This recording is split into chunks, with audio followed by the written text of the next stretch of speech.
Yes, IrieItes, greetings. We're at Reggaejam 2012 with the great Pablo Moses. Of course, great. It was one of the greatest shows of this festival. How was it for you, the show?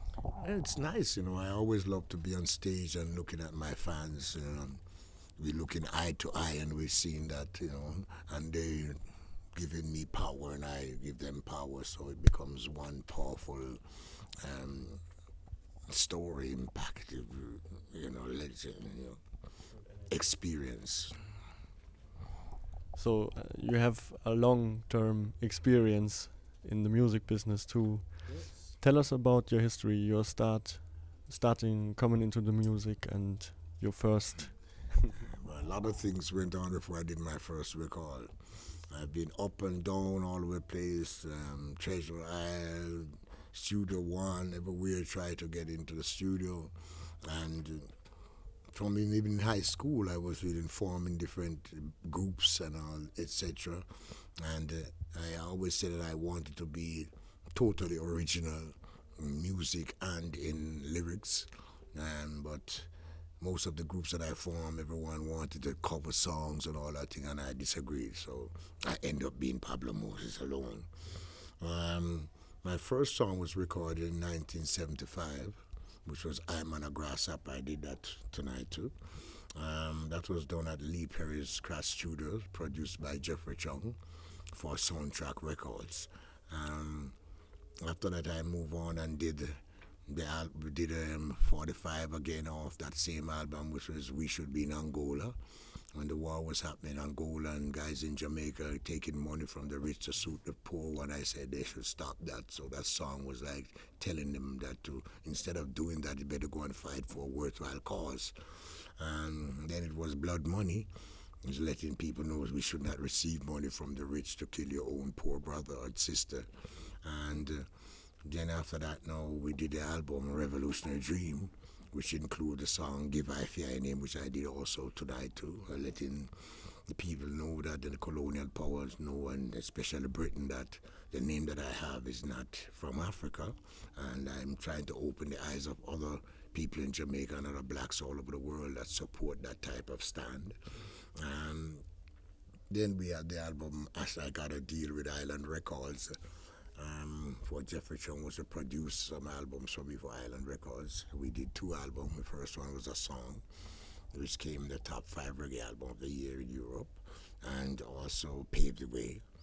After that, there was some fallout between them and Jeffrey Chung, and maybe it's because of my stance and what I am, Move on from there. In 1985, I produced my first album myself, totally.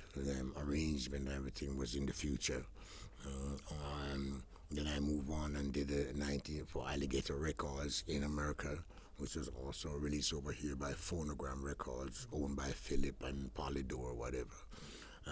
After that, I did an album also named Tension. With a lot of things happening all over the world with the nuclear bombs and everything. So I like to write about those things, and that album was also distributed by Alligator Records in America too, and by Phonogram over here.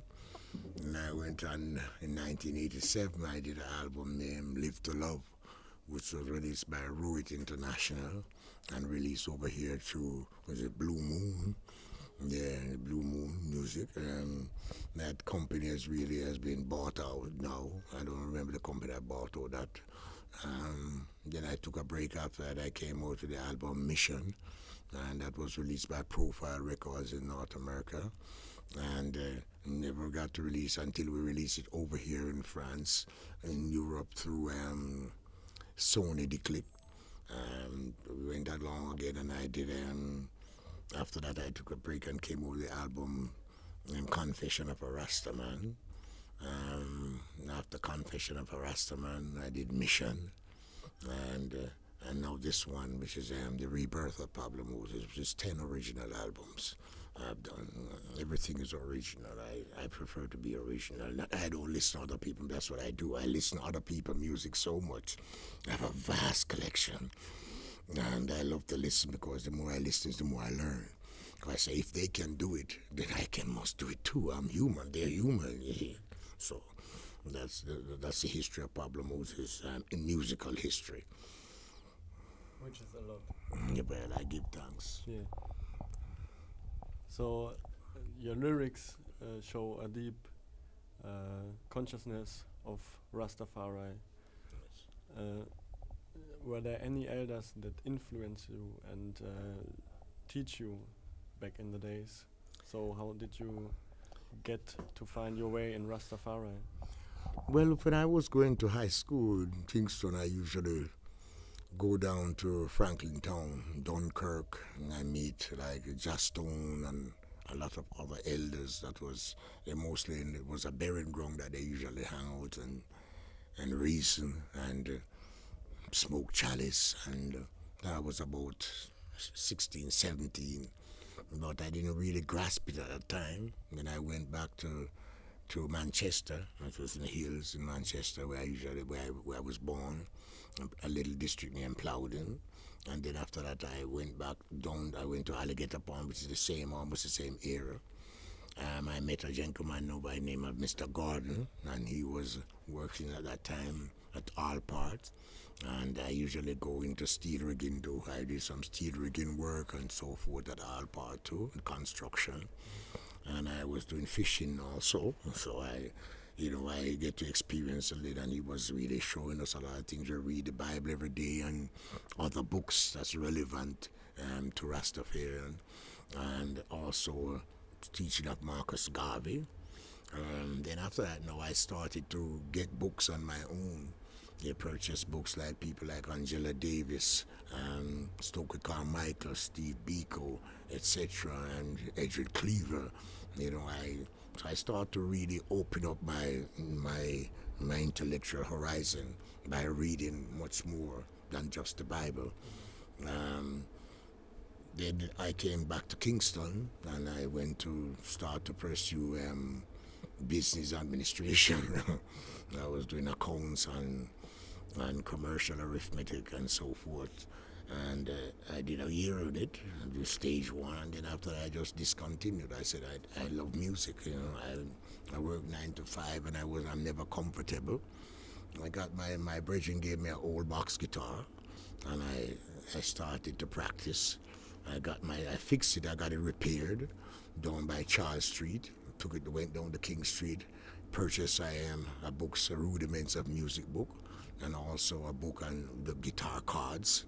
And then I went home and started to practice, and things that I didn't understand, I went and asked like other musicians like Mikey Chung and so forth, and they would show me how to tune the guitar until I get it.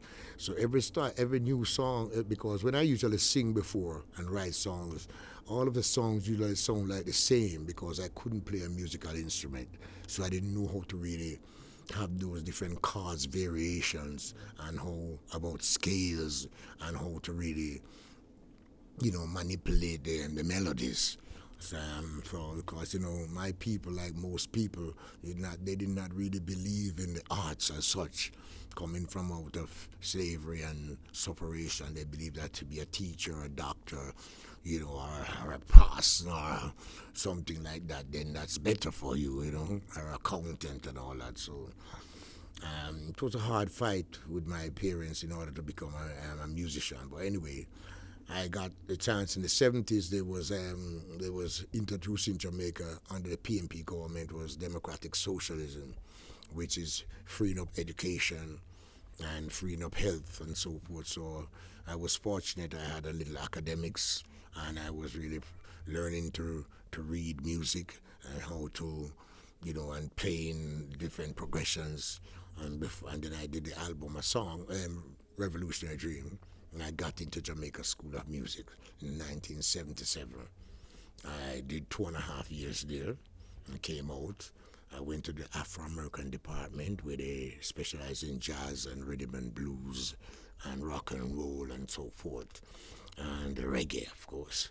And I came out and did the album, a song, and basically that's how the Pablo Moses went through it. When I was going to school of music, many times I have nothing to eat. I have to walk from Vineyard Town, which is about to Outer Wing Drive, which is about 3-4 miles. and walk it back with my guitar on my back. But I was determined, that like I am determined now, to continue writing original songs, and at the same time improve my musical skill in order for me to really create different melodies and different progressions, and learn arrangements.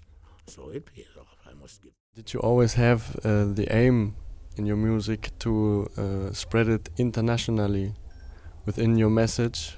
Because as we know, Yes. reggae music spread all over. There's reggae music all over the world. That was my whole intention, is to really reach the world with what I have to say. And also, at the same time, I was started to, 2 years after that, I start getting, children. And so I have to really try to make a living at the same time to take care of my family, because I said I didn't want to have any children unless I can take care of them. So all I usually do is just exercise, juggle ball, press my guitar, and so forth, and write songs. And the opportunity came, and then I started to tour. And the touring it's nice in the studios when you work, yes, but when you really tour, you are experiencing your fans in real life. In the stage, and they listen to the radio is totally different from when you see your fans when you're on stage and they see you. And you're earning a living at the same time, so you can take care of your children. You have to understand, when Rasta started in Jamaica, we consider ourselves not of the society. We consider ourselves away from the society, because things that society perform, Rasta did different. So we're not relevant. It was in the sense that you understand, we're irrelevant to the society. The society do not want to see it, because the society's main purpose is to pursue physical wealth instead of think of spiritual wealth, and also cultural wealth and economic wealth for the masses of the world. And that is what Rasta mean, preaching about equal rights and justice for all. We're not racist. Rasta, I don't know even a Rasta man that is a racist, and we don't business if you want to be homosexual, or you want to be bisexual, or you want to be whatever sexual, that's heterosexual, it doesn't matter to me. As long as you hear the message and you can put the message across to someone else to open up their hearts, to help the masses of the world towards equality, I'm all for it. That's it. You're welcome. Blessed love. Give thanks. Amen. Give thanks. Rastafari. Yes, sir. Majesty. Bless. Bless up.